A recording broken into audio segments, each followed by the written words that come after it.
Hello guys, welcome back to our channel. Are you guys facing issues logging into your TradingView using a Twitter account? If that's so, then this video might help you out.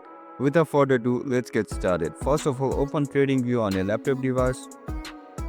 Once you open the TradingView, now look at the top left corner of your screen where you can see the menu bar. Tap on it.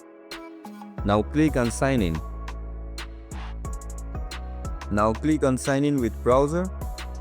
After you click on it, you will be forwarded to this page.